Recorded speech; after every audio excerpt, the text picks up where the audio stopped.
নমস্কার দর্শক বন্ধু, আমি পূজা চলে এসেছি আবারও আপনাদের সামনে নতুন একটা বিজনেস আইডিয়া নিয়ে। তো দর্শক বন্ধু, আমি আজ আপনাদের যে বিজনেসের ব্যাপারে আইডিয়া দেব সেটা কিন্তু পেপার প্লেট মেশিন।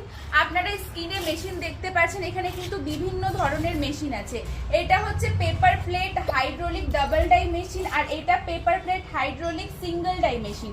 এছাড়াও কিন্তু আপনারা পেপার প্লেটের অটোমেটিক থেকে শুরু করে ম্যানুয়াল সমস্ত রকমের মেশিন পেয়ে যাবেন।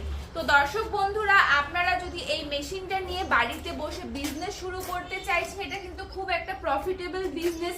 আর এই বিজনেসটা কিন্তু সারা বছরই চলে থাকে। যে কোনো অনুষ্ঠান বাড়ি, যে কোনো হোটেল বা ফাস্ট ফুডের দোকানে, ফুচকার দোকানে, সব জায়গায় কিন্তু এটার ব্যবহার হয়ে থাকে। তো দর্শক বন্ধুরা, আপনারা যদি এই মেশিনটা নিয়ে বাড়িতে বসে বিজনেস শুরু করতে চান, তাহলে অবশ্যই আমার স্ক্রিনে নাম্বার আছে, যোগাযোগ করুন। আমি আপনাকে আরো ভালো করে ডিটেলসে বলে দিব। ধন্যবাদ।